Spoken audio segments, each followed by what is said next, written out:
tiada lagi purnama yang menerangi, hanya sementara terselindung balik awan di selubung kegelapan, sehingga ku terpenjara.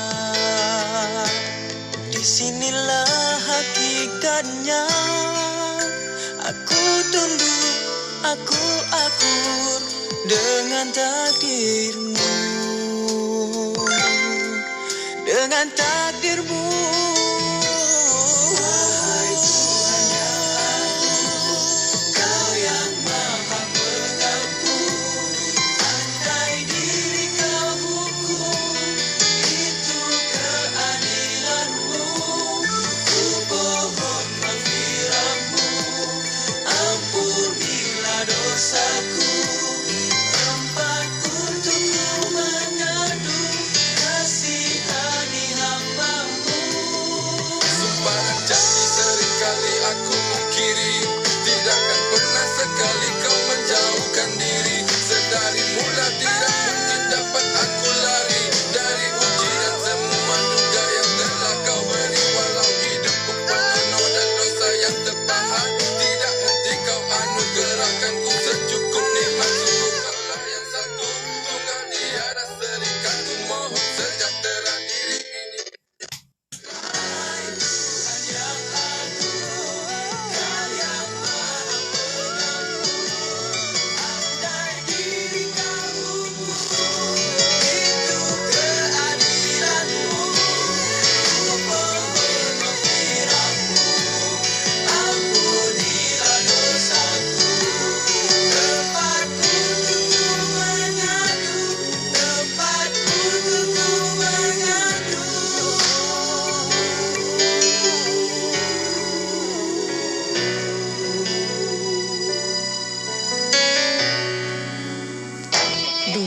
Dua. Sekejap. Ini je kawan saya ni. Kalau beli barang mesti dua.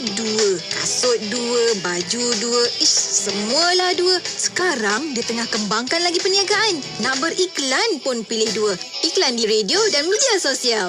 Apa tunggu lagi? Inilah masanya. Promosikan perniagaan anda di platform media sosial dan Radio IKIM dengan pakej yang sangat berbaloi. Hubungi 017-345-2564 atau 012-686-9236 hari ini. Tarikh tutup permohonan iklan pada 16 hari bulan setiap bulan. Ramadan hampir menjelma, masih tercari-cari kurma yang terbaik? Jom dapatkan kurma Ajwah Aliyah, dipetik segar dari Madinah, hanya di The Haramain. Layari www.theharamain.com atau hubungi 011-62-31-7492. Inspirasi, inforia, Islami, semuanya di IKIM. Berita ini dibawakan eksklusif oleh Kembara Salam Travel and Tour Sdn Bhd. Layari www.kembarasalam.com atau hubungi 010-8272-659 untuk info. Kembara Salam, peneraju destinasi pelancongan anda.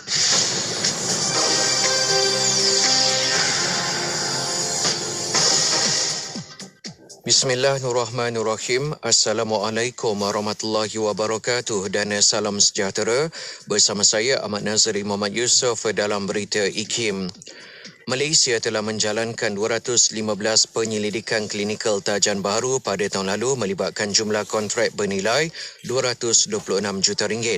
Sehubungan itu, jelas Menteri Kesihatan Hadi Jamaluddin, penyelidikan klinikal tersebut melibatkan rawatan penyelidikan dalam bidang penyakit berjangkit, onkologi, hematologi dan kardiologi dengan separuh daripada jumlah kajian berkenaan dijalankan di hospital dan klinik kesihatan Kementerian Kesihatan KKM, manakala selebihnya pula di hospital universiti dan pusat perubatan swasta.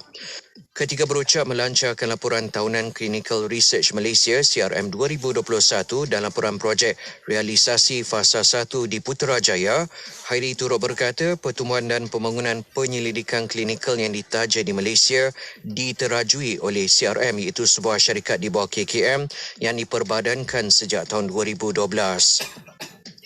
Bantuan dana raya Aifitri bernilai RM56 juta dibayar kepada 148,700 ketua isi rumah KIR di negeri Terengganu yang layak mulai 17 hingga 23 April ini.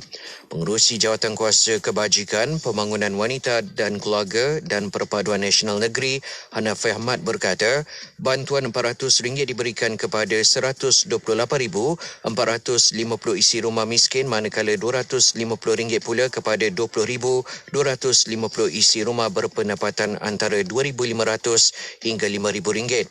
Katanya lagi mereka yang layak boleh memohon bantuan berkenaan menerusi portal ibantuan.terengganu.gov.my bermula pada hari ini sehingga 31 Mac.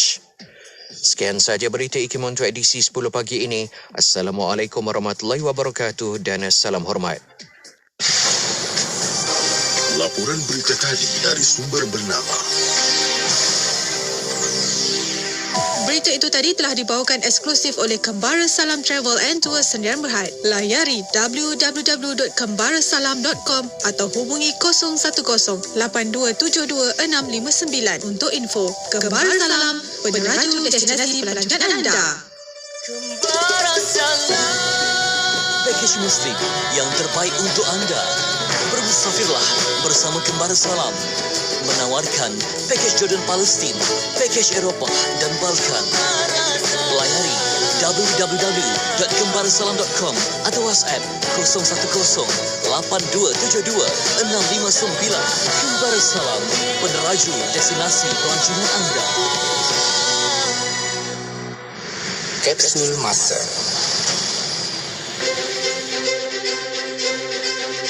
Pada tanggal 8 Jun 1960, Menteri Pelajaran Yang Berhormat Encik Abdul Rahman bin Haji Talib telah membuka dengan rasminya Maktab Perguruan Ilmu Khas yang terletak di Ceras, Kuala Lumpur. Pada awal penubuhannya, pada tahun 1959, maktab ini dikenali dengan nama Specialist Teachers Training Institute atau STTI. Maktab ini merupakan satu-satunya maktab perguruan seumpamanya di Tanah Melayu. Maktab ini ditubuhkan bertujuan melatih lebih ramai lagi warga pendidik serta meningkatkan mutu proses pengajaran dan pembelajaran dalam kalangan guru-guru sekolah. Menteri Pelajaran menyarankan maktab ini menjadi sebuah pusat penyelidikan dan latihan di mana guru-guru dari pelbagai aliran sekolah di Persekutuan Tanah Melayu dapat saling bertukar-tukar pandangan bagi membantu melahirkan buah fikiran yang sesuai dengan suasana pembelajaran di sekeliling mereka. Pembukaan maktab ini memperlihatkan satu lagi kemajuan dalam sejarah perkembangan pendidikan dapat dicapai di Persekutuan Tanah Melayu. Petikan fakta ini disediakan oleh Seksyen Dokumentasi dan Penerbitan Arkib Negara Malaysia.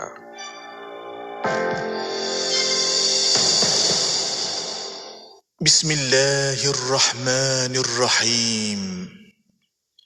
Hasbiyallah. لا إله إلا هو عليه توكلت وهو رب العرش العظيم حسبي الله لا إله إلا هو عليه توكلت وهو رب العرش العظيم وهو رب العرش العظيم حسبي الله لا إله إلا هو عليه توكلت وهو رب العرش العظيم وهو رب العرش العظيم حسبي الله لا إله إلا هو عليه توكلت وهو رب العرش العظيم وهو رب العرش العظيم حسبي الله لا إله إلا هو عليه توكلت وهو رب العرش العظيم وهو رب العرش العظيم حسبي الله لا إله إلا هو عليه توكلت وهو رب العرش العظيم وهو رب العرش العظيم. Calon-calon bagi kategori lagu pilihan. Safia, Darwish featuring Faiz. Ratuku, Hai Bahar.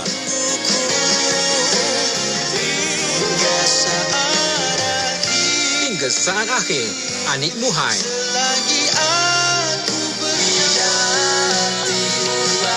Cinta Sementara, The Truth.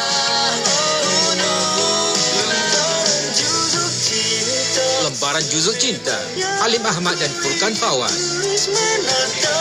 Nantikan acara kemuncak Majlis Apresiasi Carta Nasyid IKIM pada hari Khamis 24 Mac 2022 pukul 2.30 petang secara langsung di Facebook Institut Kefahaman Islam Malaysia, Facebook TV IKIM, YouTube IKIM Media dan di laman web www.tvikim.my. Selami ilmu untuk kehidupan kita seharian bersama Nur Hayati Paradi di Aspirasi 10.1. IKIM, Inspirasi Inforia Islami.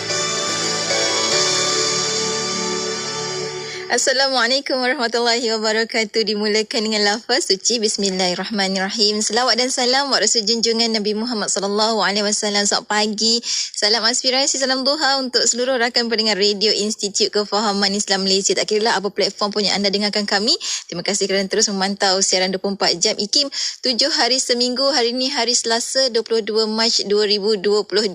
Bertemakan saya Nur Hayati Paradi. InsyaAllah 3 jam bakal kita bersama melayari aspirasi 10.1 ini. Moga-moga banyak manfaat dan Allah kurniakan kita keberkatan pada waktu kita, insya-Allah. Amin ya rabbal alamin. Apapun, nak ucapkan terima kasih terlebih dahulu untuk rakan-rakan Warna Pagi yang telah pun menceriakan anda, pagi anda, menerusi Warna Pagi bersama dengan perkongsian Sufian Amrin dan juga Luqman Hakim. Terima kasih pada mereka berdua yang telah pun bersama dengan anda. Celoteh mereka sejak awal pagi tadi, moga-moga memberikan impak positif juga untuk kita meneruskan kehidupan, insya-Allah. Insya-Allah bersama dengan Hayati kita akan mulakan kejap lagi menerusi rancangan dalam perkongsian aspirasi 10.1 hari Selasa. Kita bakal mulakan dengan resolusi untuk kita bawakan kepada anda. Ini siri yang ketiga kita bawakan untuk tajuk sains dalam bahasa Melayu pada abad yang ke-20. Sangat menarik. Kita akan bersama dengan yang berbahagia Profesor Emeritus Dr. Syahrir Muhammad Zain, merupakan fellow kehormat IKIM. Dan untuk kali ini, kalau minggu lalu kita dengar satu istilah tentang Melayunisia, kan? Kali ini insya-Allah kita akan dengar satu lagi istilah baru juga daripada Prof. Emeritus Dr. Syahrir, iaitu tentang mempribumikan. Apakah itu? Kita akan kongsikan bersama dengan anda. Jadi anda ikuti perkongsiannya di FB IKIM FM, di YouTube channel IKIM, di FB Nur Hayati Paradi pun ada, kita siarkan secara langsung di situ, dan juga pastinya secara langsung kami bawakan di Radio Institut Kefahaman Islam Malaysia. Dan sebelum kita nak bersama dengan Prof. Emeritus Dr. Syahrir, jom kita dengarkan terlebih dahulu Intim saat ini menerusi lagu Wanita sebagai pembuka tirai tugasan kita pada pagi ini. Sebab apa? Sebab kebanyakan yang mendengarkan kami saat ini adalah wanita-wanita hebat. Moga-moga Allah kurniakan kebaikan dan dikurniakan kekuatan, dipermudahkan segala urusan dalam kehidupan, insya-Allah. Untuk anda teruskan kesetiaan bersama Yati, tentunya hanya di IKIM, Inspirasi Inforia Islami. Kau digelar sebagai penyeri dunia, hadirmu melengkap hubungan manusia. Bukan saja dirindui yang biasa, malah Adam turut sunyi tanpa Hawa. Akalmu senipis bilangan rambut, tebalkanlah ia dengan limpahan ilmu. Jua hatimu bak kaca yang rapuh, kuatkanlah yang dengan iman yang teguh.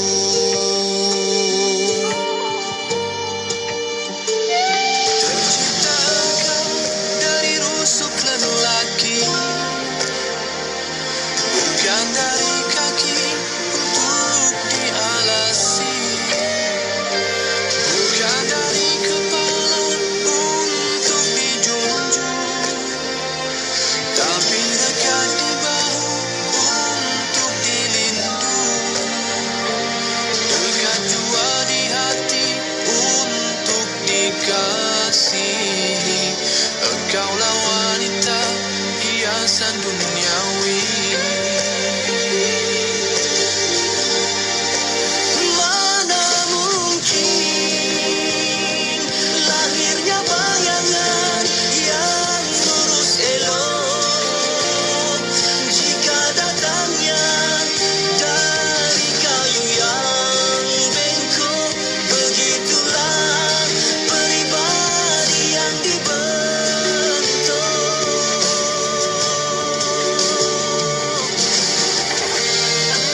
tatanan duniawi.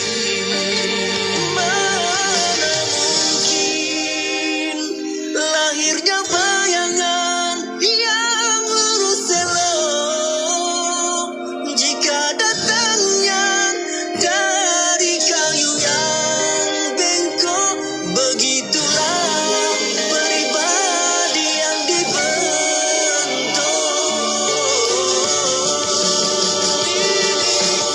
Wanita dengan keimanan bukannya harta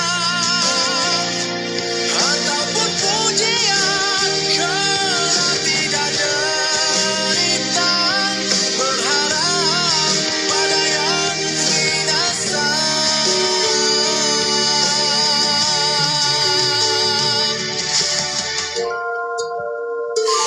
Sedarilah insan istimewa, bawa kelembutan bukan kelemahan, bukan jua penghinaan dari Tuhan, bahkan sebagai hiasan kecantikan.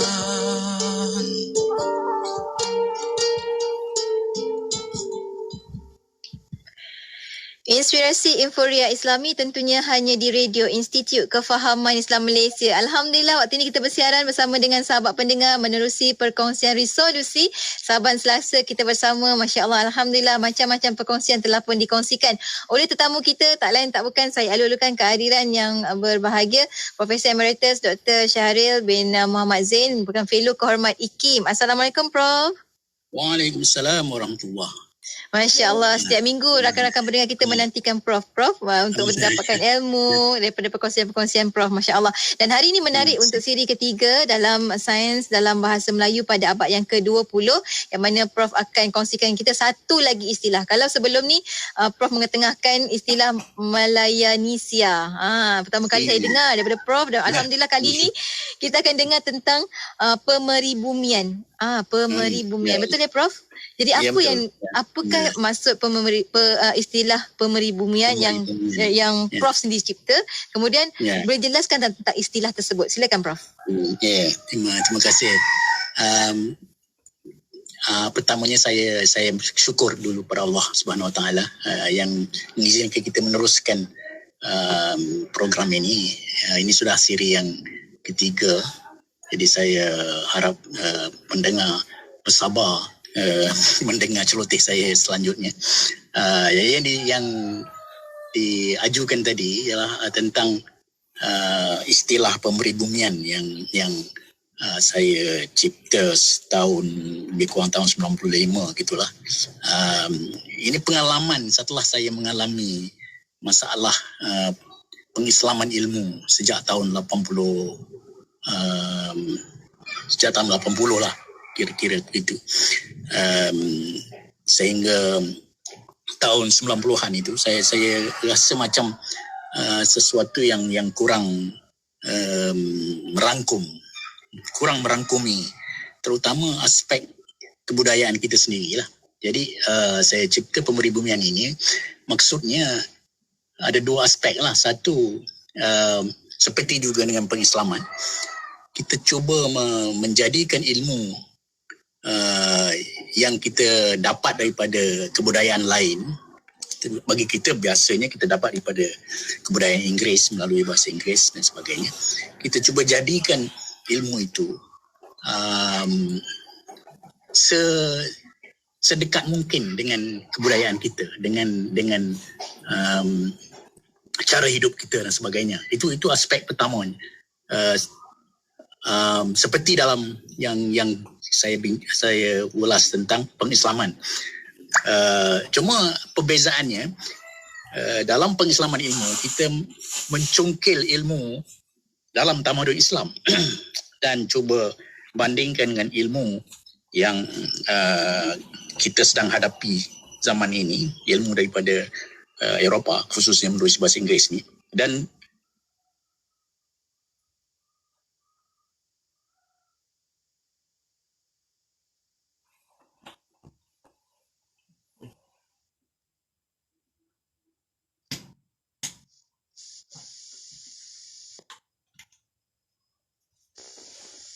Islam yang memang banyak dalam kebudayaan kita yang telah dipribumikan. Tapi kita juga melihat ilmu kita sendirilah, sejauh mana adanya ilmu kita sendiri. Jadi ada dua aspek. Satu, menjadikan ilmu yang kita peroleh daripada kebudayaan asing ini supaya dekat dengan kebudayaan kita. Yang keduanya, mencongkil ilmu kita sendiri, warisan kita sendiri, untuk menjadi perbandingan dengan ilmu baru yang kita dapat ini. Jadi bagaimana cara dia dalam pemeribumian ini? Dalam satu sekali kita cuba meniadakan nilai-nilai atau falsafah yang tidak serasi dengan peribumi.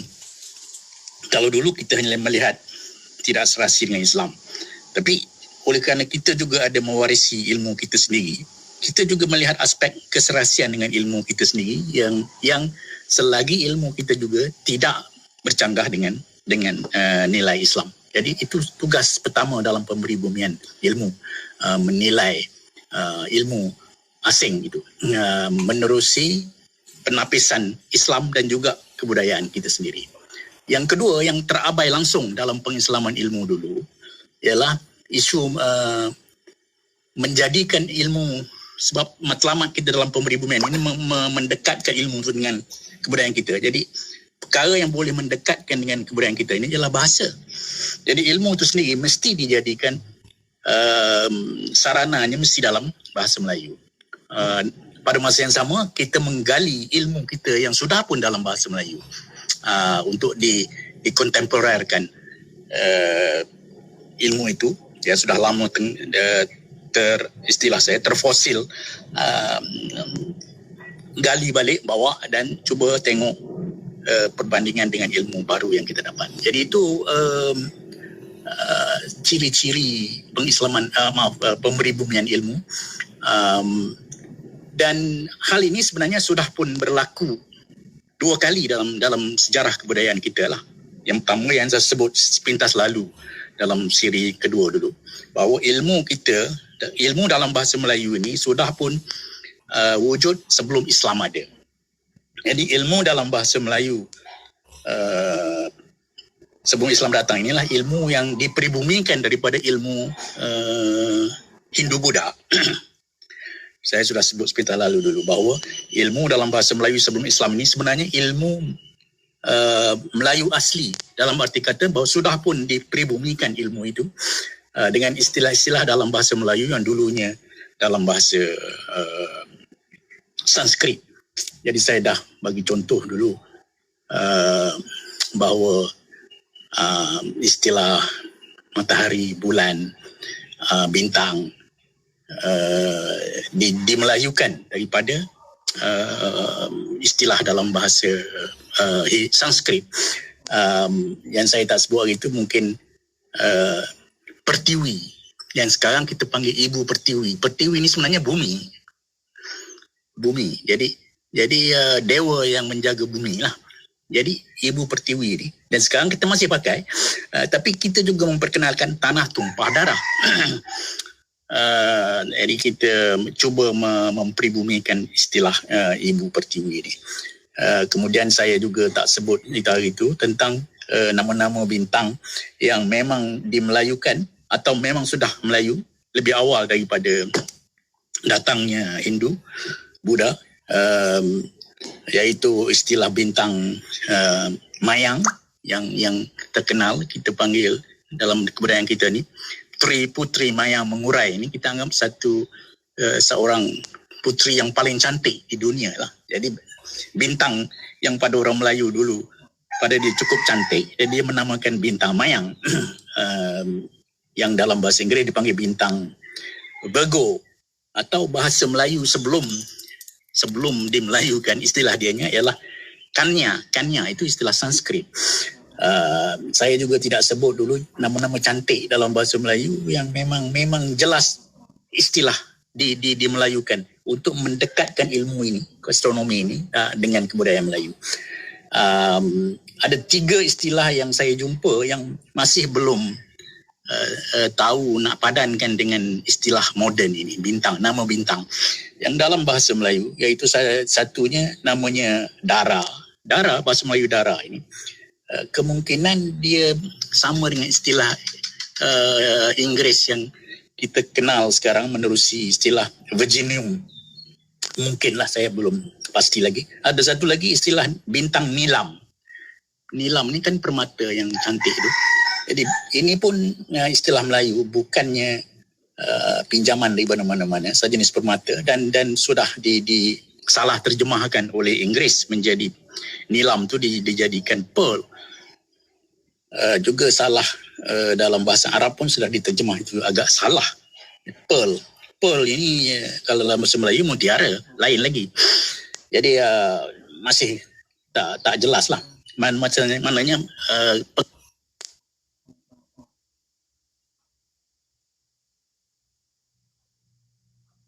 semuanya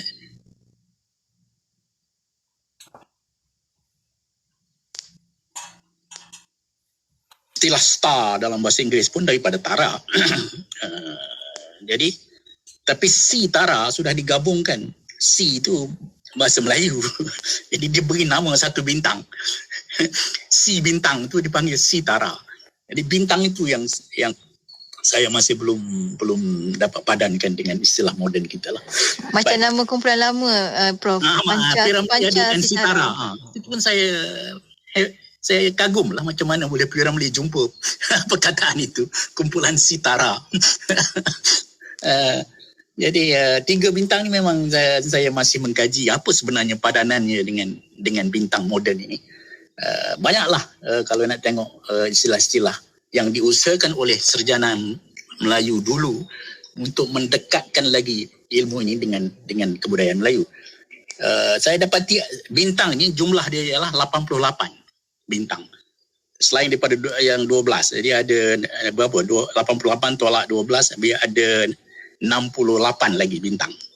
Daripada 68 ini sebenarnya ada hampir 40 bintang itu namanya ada dalam bahasa Melayu. Setengahnya bukan terjemahan, setengahnya nampak macam asli. Jadi ini menunjukkan ilmu ini sudah diusahakan untuk hampir dengan kebudayaan kita. Kemudian tentang saya kata struktur alam ini. Kalau dalam kosmologi Hindu Buddha ini, dia ada 3 istilah. Alam ni ada tiga lapis. Satu dipanggil arupa loka, yang kedua dipanggil rupa loka. Sebenarnya ini dah jadi bahasa Melayu. Arupa ni mana tak ada rupa. Loka ni macam kita ada surga loka. Maknanya alam. Loka-loka ni istilah untuk alam. Jadi dia ada arupa loka, rupa loka dan kama loka. Ada 3 alam ni. Jadi ini sudah usahakan untuk mendekatkan kebudayaan kita. Satu yang paling besar ialah kayangan. Istilah kayangan ini memang asli Melayu. Kayangan ini merujuk kepada rupa loka tadi. Alam yang kedua tadi ada tempat kediaman dewa-dewi, dipanggil rupa loka, dan dalam bahasa Melayu kayangan, dunia kayangan. Jadi ini secara kasarnya bagaimana pemeribumian ilmu dilakukan sebelum Islam dulu daripada ilmu Hindu Buddha. Dan 3 alam ni sudah dijelmakan kepada rupa seni bina Melayu. Kalau tengok rumah-rumah lama Melayu ada 3 lapis kan, bumbung ada 3 lapis. Bumbung lapis ada 3. Jadi itu mewakili 3 alam dalam kebudayaan Melayu. Baik. Akhir sekali saya nak beri satu contoh pemeribumian untuk ilmu moden ini. Kita tiru daripada pemeribumian yang kita dah buat pada zaman sebelum Islam ini. Sekarang kita menghadapi ilmu dari Eropah. Jadi satu daripada ilmu yang besar dalam daripada Eropah yang kita ambil ialah tentang pengoptimuman atau optimisasi kalau di Indonesia. Maknanya kita ada sains bagaimana nak mengoptimumkan benda. Bagaimana nak menjadikan sesuatu keadaan itu dalam bentuk yang terbaik. Itu pengoptimuman. Dan ini bidang yang amat besar. Kalau kita tengok takrif dia macam mana nak jadikan bidang ini lebih dekat dengan kebudayaan kita, kita boleh gunakan bahasa Melayu sepenuhnya. Dan ini yang telah saya lakukan. Jadi kalau yang terbaik dalam bahasa Melayu ni ialah berpada-pada, bukannya optimum. Optimum ni dia mesti nilai dia paling banyak. Kuantitinya paling banyak baru dia jadi optimum. Tapi bahasa Melayu kata berpada-pada.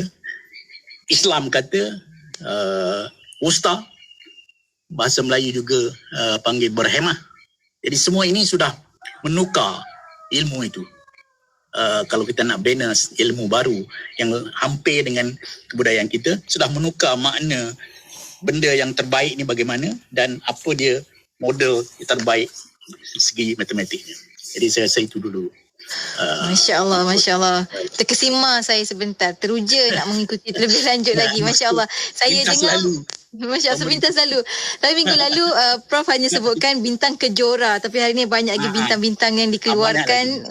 Masya Allah. Maksudnya kita memang betul-betul kena gali dan kami semua tak perlu bersusah payah kerana Prof telah bawakan benda ini. Jadi Alhamdulillah kita dah ada sebenarnya acuan yang terbaik. Jadi kita akan berhenti rehat seketika Prof dan rakan-rakan pendengar. Untuk anda jangan ke mana-mana. Teruskan kesetiaan bersama kami hanya di IKIM, Inspirasi Inforia Islami menerusi perkongsian resolusi. Allahumma salli wa sallim ala Sayyidina Muhammad al-Fatih lima uliqa wal khatim. Allahumma salli wa sallim ala Sayyidina Muhammad al-Fatih lima uliqa wal khatim. Allahumma salli wa sallim ala Sayyidina Muhammad al-Fatih lima uliqa wal khatim. Lima sabaqa nasiril haqqi bil haqqi wal hadi. Lima sabaqa nasiril haqqi bil haqqi wal hadi. Ila siratikal mustaqim. Ila siratikal mustaqim.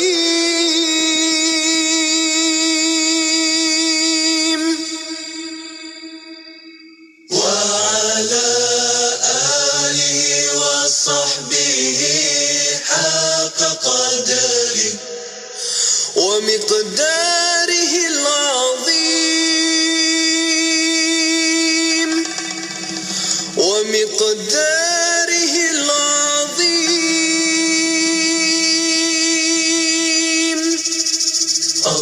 Allahumma salli wa sallim ala Sayyidina Muhammad al-Fatih lima uliqa wal khatim. Allahumma salli wa sallim ala Sayyidina Muhammad al-Fatih lima uliqa wal khatim.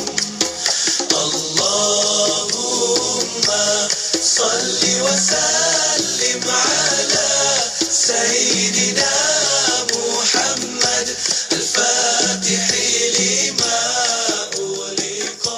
Inspirasi Inforia Islami tentunya hanya di Radio Institut Kefahaman Islam Malaysia. Alhamdulillah kita kembali bersiaran waktu ini bersama dengan sahabat pendengar menerusi rancangan resolusi yang kita bawakan pada anda Sains dalam Bahasa Melayu pada abad yang ke-20. Ini siri yang ketiga, lebih memfokus tentang pemeribumian. Bersama dengan tak lain tak bukan, kita bersama dengan Profesor Emeritus Dr. Syahrir bin Muhammad Zain, pekan fellow kehormat IKIM. Prof, kalau kita boleh sambung lagi Prof, kalau kita nak jurus lebih lagi tentang pemeribumian ni, apakah ilmu sains yang yang besar yang sudah diperoleh dari batu bersurat campa, Prof? Bagus. Ya, ini. Pertama kali mungkin kesempatan ni saya jelas sikit campa ni, sebab sekarang bila sebut campa je, kita ingat pada Kemboja. Seolah macam orang campanya ialah orang Kemboja. Sebenarnya campa di Kemboja inilah pelarian campa.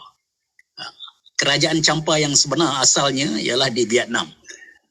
Bermula abad kedua Masihi hingga kemuncaknya sebelum abad ke-15. Dihancurkan oleh Viet lah. Viet ni bangsa Cina dari utara Cina sana, turun ke bawah menyerang. Akhirnya dihancurkan.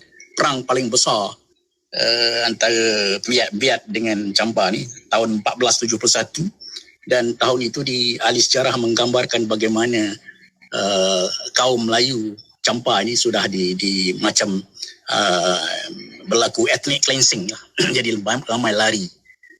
Istilah saya penggaharan kaum. Penggaharan kaum, digahar. Maksudnya melupuskan ke macam mana tu? Melupuskan lah, membunuh. Tak kira lah asal hilang. Sehingga sekarang campa di Vietnam ni ada tak sampai 10,000. Tapi campa pelarian di Kemboja yang lari pada sejak abad ke-15, dia lari sedikit-sedikit lari, ada hampir 1 juta orang di Kemboja. Jadi ilmu yang saya gali ini ialah masa campa di Vietnam. Pasal campa di Kemboja tidak ada ilmu baru. Dia pelarian kan, dia mencuba cari cara hidup baru dan sebagainya. Jadi ilmu yang ada ini ialah daripada batu-batu bersurat yang ditulis sejak tahun 350 Masihi, abad ke-4 Masihi, dalam bahasa Melayu. Itu dianggap tulisan dalam bahasa Melayu yang tertua, 300, lebih kurang 350. Ini saya dah sebut dalam siri yang kedua, pertama tak ingat. Kemudian ada sebanyak 300 lebih lah batu bersurat dalam bahasa Melayu campa ini, dan di situ yang kumpulan saya membaca, mencari ilmu dalam itu. Dan bahasa campa ni memang macam bahasa Minang, bahasa lebih rapat dengan bahasa Melayu berbanding dengan bahasa Bugis atau Jawa atau Aceh. Dia lebih dekat. Saya kaji tengok satu kamus campa ada lebih kurang 40% perkataan kita boleh kenal terus. Memang dalam sama. Tak perlu nak rujukan.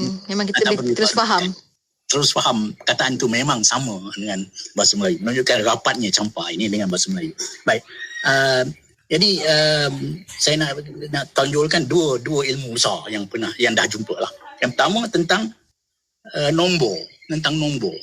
Nombor ni, istilah nombor 1, 2, 3 itu nombor, bukan angka. Ini dibezakan. Angka ni simbol untuk mewakili nombor. Jadi nombor 5 misalnya, sekarang ada simbol dia, tapi kalau angka 5 dalam bahasa lain lagi. Ini kira macam yang kita sebut lah, Prof. Istilah bilangan. Kan? Nombor ni istilah bilangan, seperti 1, 2, 3, 120. Simbolnya itu jadi angka. Jadi saya nak ceritakan istilah nombor ni. Istilah nombor dalam batu bersurat ni 100% sama dengan bahasa Melayu sekarang. Cuma dia ada variasi. Misalnya 6 ni dia panggil 6 je. Tak ada tak ada. 6. NAM. 4. NAM. 4 ni 4 aja. Sama dengan bahasa Kelantan lah. 4. Kelantan 4. Jadi kita boleh kenal. Cuma ada satu saja istilah campa ni yang nampak berbeza. Tapi kalau tengoknya ini pelat aja. Tapi dia eja dia kloof. 3 tu jadi kloof. Satu tu saja. Yang lain semua sama. Serupa juga Jawa lah. Jawa kan kalau 3 ni telu kan. Ada bunyi 3 juga kan. Jadi macam tu banyak bahasa Melayu. Rumpun Melayu ni memang kita boleh kenal. Jadi yang nak saya tonjolkan bahawa istilah bilangan dalam bahasa Melayu berdasar pada batu bersurat ni memang hebat. Angka nombor ni bentuk istilah pun jadi perpuluhan. Misalnya kita bilang sa, dia nombor bahasa Melayu asalnya sa, bukan 1. 1 ni baru. Sa. Pada batu bersurat tahun 350 Masihi itu Sa. Sa, 2, 3 sama. 3 dipanggil telu. Kluf tadi. 3, 4, 5, 6, 7. Bukan 7, 7. Jadi dia macam tu. 10. 10. Tak ada H lah.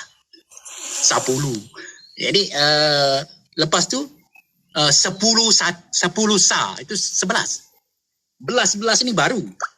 10 Sa, 10 2, 10 5 itu 15. Itu struktur istilah bahasa Melayu lama.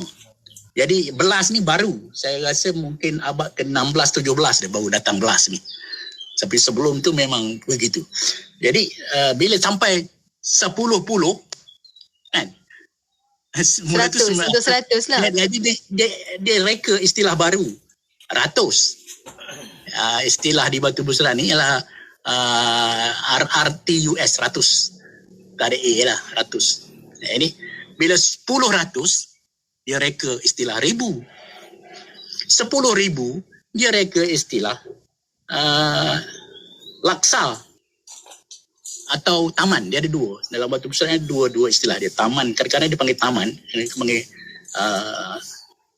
laksa. 10 laksa. Mana 10 ni? Itu sebab kita panggil nombor Melayu ni nombor perpuluhan. Jadi 10 laksa, dia cipta istilah dipanggil keti atau kod. Pendeknya kod. Semua ni dah mati, tapi dalam batu bersurat penuh dengan angka ni. Dalam kita belajar, kita akan tengok dalam manuskrip Jawi pun memang ada perkataan ini. Mati, macam matilah. 10 keti tadi jadi yuta. Dulu yuta bukan juta. Yuta. Atau yang pendeknya huta. Hut. Dia sama ada yuta atau huta atau hut. Bahasa Melayu lama dulu. Jadi 10 juta ada dia reka satu istilah lagi. Nama dia kotik. K-O-T-I-K. 10 kotik dia reka satu lagi istilah, nama dia hafal. 10 hafal dia reka jadi apa nama tadi? Ada, dia setakat tu je. Dia maknanya orang Melayu sehingga abad ke-14 hanya tahu angka sehingga 100 juta. 100 juta. Satu hafal. Hampir bilion lah tu. Dah nak sampai bilion. Kita akan lihat lagi bila datang Islam nanti, dalam manuskrip Jawi ada tercipta bilion lebih awal daripada Inggeris. Masya Allah. Jadi itu satulah yang saya jumpa besar. Yang kedua yang nak saya kongsinya ialah tentang teori kepimpinan. Ini hebat. Ini teori kepimpinan dalam bahasa Melayu ditulis tahun 1010 Masihi. 1010 Masihi. Ambil catatan tu, 1010 Masihi. Dan sedangkan tulisan dalam bahasa Inggeris tentang kepimpinan ini ditulis tahun 1650. Jadi 500 tahun bahasa Melayu lebih awal. Ini tak mengherankan sebab bahasa Inggeris hanya ditulis pada abad ke-9. Kita ditulis pada abad ke-4 lagi dah ada tulisan. Bahasa Inggeris hanya ada tulisan abad ke-9. Maknanya dia sudah 800 tahun. Betul lah 500 tahun. 500 tahun. Tulisan bahasa Melayu lebih awal daripada bahasa Inggeris. Baik. Maknanya tamadun Melayu lebih awal lagi lah sebenarnya daripada mereka. Lebih awal daripada tamadun Inggeris. Jadi kepimpinan ini, pimpin itu pun bahasa Melayu asli. Tapi dalam batu bersurat ni, pemimpin dia ada istilah khas yang kita pakai untuk orang asli sekarang. Batin. Tok Batin. Jadi dalam batu bersurat ni dia panggil Bantin. Bantin tu mana pemimpin. Jadi dia menulis tentang apa dia sifat-sifat cakra Bantin. Cakra ni dunia. Istilah Melayu lama, cakra ni dunia. Dunia ni bahasa Arab. Cakra, sebelum datang tamadun Islam, kita panggil cakra. Jadi cakra Bantin ni pemimpin agung lah, pemimpin dunia. Dia menulis apa dia sifat-sifat pemimpin agung. Menarik, amat-amat menarik batu bersurat ini. Bukan saja kerana awalnya, lebih awal daripada yang selalu disebut Machiavelli itu. Machiavelli ni tahun 1500.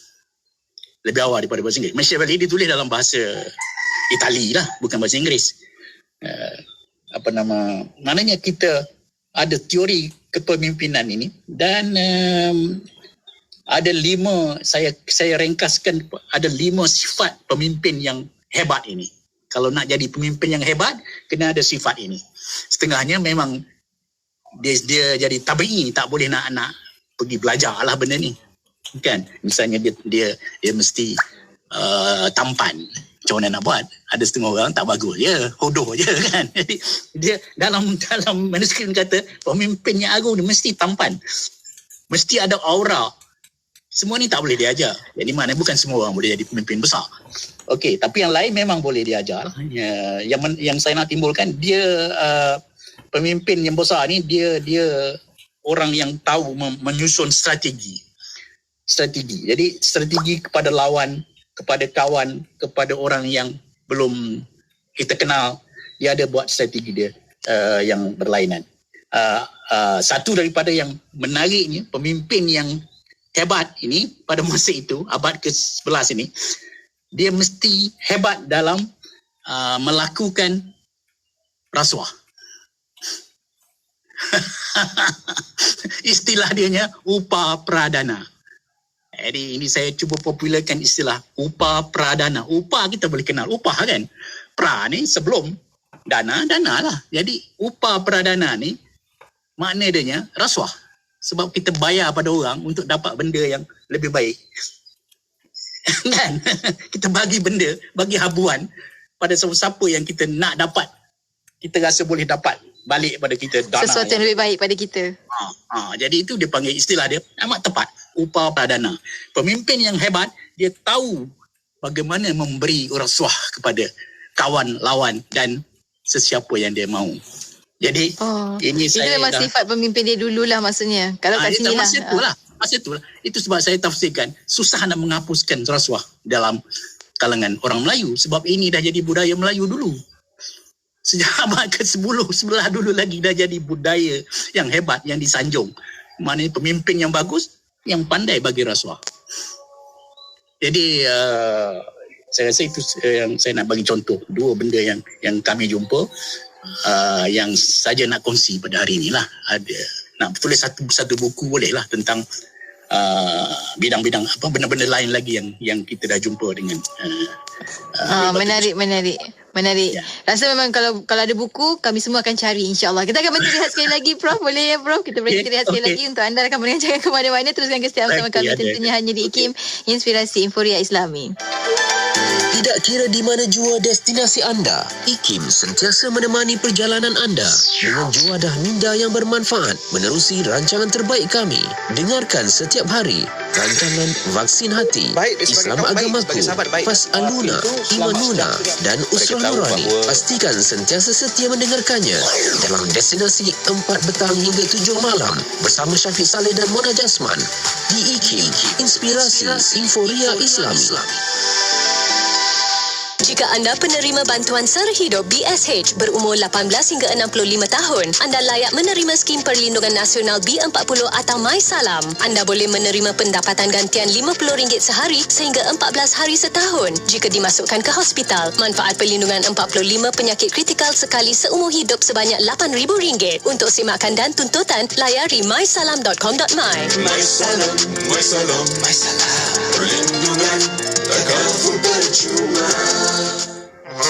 Tawaran pakej periklanan istimewa. Apa tu? Tawaran pakej periklanan istimewa. Apa tu? Tawaran pakej periklanan istimewa.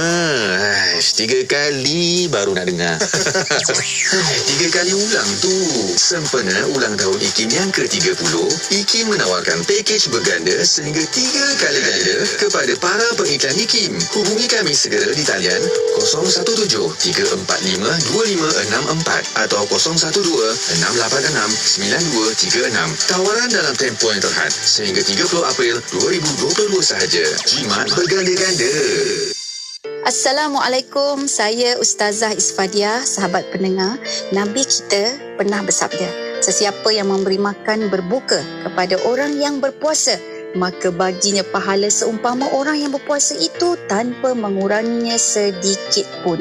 Untung kan kita dapat 2 pahala sekaligus. Apa kata kita taja orang buka puasa melalui Serantau Muslim?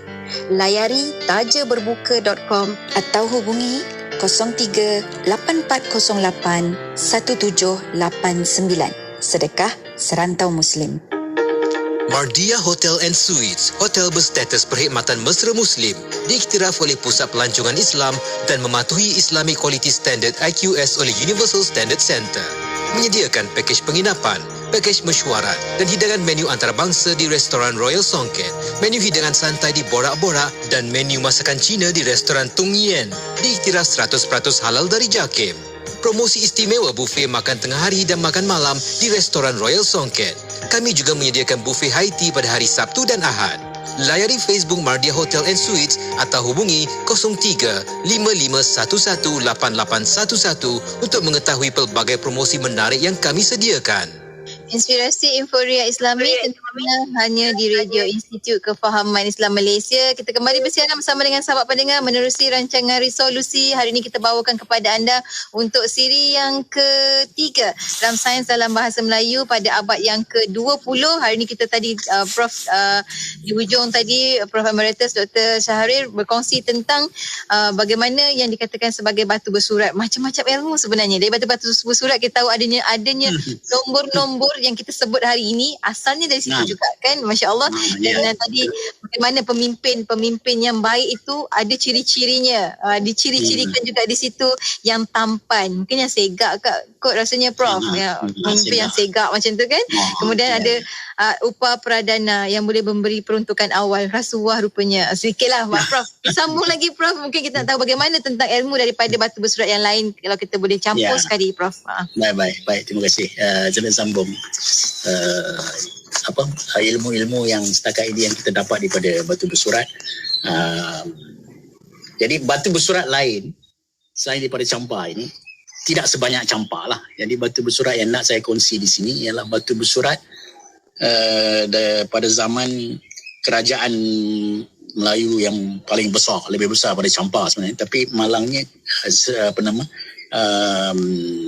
batu bersuratnya tak banyak, setengah kata hilang, dihancurkan dan sebagainya lah. Tapi yang ada hanya tak sampai 20 lah dalam bahasa Melayu. Yang lain berbahasa Sanskrit, yang saya anggap bukan warisan. Kalau ada ilmu dalam tu bukan ilmu kita lah, yang kita nak yang dalam bahasa Melayu. Jadi batu bersurat pada zaman kerajaan Sriwijaya. Sriwijaya ni abad ke-6. Kalau Sampar ni abad ke-2 lagi.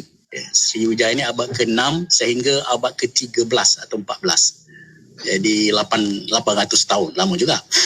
Kalau Campar tadi lagi lama. 1500 tahun. Baik. Saya lagi sekali saya nak kongsi ada 2 ilmu yang besar. Yang pertama ni paling besar di dunia, yang mengejutkan bukan saja saya, tapi bila saya pertama kali beritahu ni, semua orang terkejut dan tak percaya lah. Tapi benda tu ada di batu bersurat, tak percaya tengok sendirilah. Jadi apa dia? Ini angka. Kalau tadi nombor, ini angka. Angka dalam simbol. Simbol-simbol ni dalam perpuluhan. Maknanya kosong tu apa? Angka dia. Istilah kosong tadi sepatut saya sebut. Kosong tu istilah bahasa Melayu asli. Yang asalnya kosong tu. Kosong tu satu-satunya bahasa yang ada istilah kosong. Selain daripada Sanskrit, yang lain istilah kosong pun tak ada. Bahasa lain. Semua pinjam. Tapi bahasa Melayu ada istilah kosong. Oh, bukan sifar tu. Prof. Sifar tu Arab. Baru. Maksud saya abad ke-3 pun dah ada kosong. Istilahnya. Nombor belum ada. Angka belum ada. Ini angka ni. Yang nak cerita sekarang ni angka. Maknanya istilah bilangan memang boleh ada lebih awal. Tapi nak reka simbol ni mungkin 300-400 tahun selepas itu baru ada. Jadi ini terbukti. Bahasa Melayu dari segi istilahnya yang saya sebut tadi dah ada sejak abad ke-4 Masihi. Tapi angkanya abad ke-7 baru ada. Ini Sriwijaya dan juga di Champa juga, tapi Champa tu saya tak tonjolkan sebab dia lewat sikit. Teori sayanya Champa tu ambil daripada Sriwijaya ini. Baik, angka ini saya sudah pun hebah pada seluruh dunia bahawa selama ini sejarah salah mengatakan angka perpuluhan dengan simbol kosong tu adalah ciptaan India atau ciptaan tamadun Islam. Sebab tamadun Sriwijaya ni jauh lebih awal. Ada kosongnya. Kosong Sriwijaya ni memang kosong seperti sekarang lah. Bulatan. Bulat macam tu. Bulat. Kosong. Kemudian 1 lah, 2, 3 ni lain lah. Cuma ada iras-iras seperti angka Arab sekarang lah. Ada iras itu. Tapi mana itu sebab Al-Khwarizmi ni pencipta angka ini. Sebab itu Barat panggil angka yang kita pakai sekarang ini Arabic numeral, angka Arab. Dia tak panggil Malay numeral ke, Hindu numeral ke. Dia panggil Arab numeral. Sebab kajian, dia mengkaji tengok, rupanya yang terawal menggunakan sistem ada kosong dan ada perpuluhan ini. Ada sistem perpuluhan dipanggil ini ialah Arab. Iaitu Al-Khwarizmi. Al-Khwarizmi mencipta pada tahun 820. Betul lah 820. Itu Al-Khwarizmi. Sedangkan dalam bahasa Melayu pada prasasti ini tarikhnya ialah 683 Masihi. Lagi awal lagi. Maknanya 100 berapa tu? 100 tahun lebih lah, lebih awal, 100 tahun lebih awal daripada tamadun Islam. Sebab itu Al-Khwarizmi kata dalam tulisan dia mendapat inspirasi, dia mencipta angka ini dari Timur. Kemungkinan masa dia pergi India dia dapat tulisan-tulisan daripada Champa. Pasal Champa pada masa 820 tu sudah ada. Nak kata besar. Dari Palembang mungkin jauh sikit. Sebab ini Palembang, Sriwijaya ni Palembang, Sumatera sekarang. 683 Masihi sudah ada sistem angka yang ada kosong dan kemudian ada simbol 1, 2, 3, 4 sampai 9. Seperti angka sekarang. Kemudian tulis angka-angka yang lain-lain tu seperti kita susun angka sekarang. Simbol saja berbeza. Sebab itu kita kata angka Melayu ini tertua di dunia dan angka perpuluhan. Jadi benda baru ni susah nak masuk dalam buku teks lagi lah. Kan? Nak masuk buku teks orang tak terima lagi. Kena bagi dakwah lagi, panjang lagi, lama lagi. Jadi kita kena tularkan apa yang Prof nyatakan hari ini. Kena cakap bahawa buku sekarang kena tukar. Bukan lagi jadi orang Islam mungkin marah lah.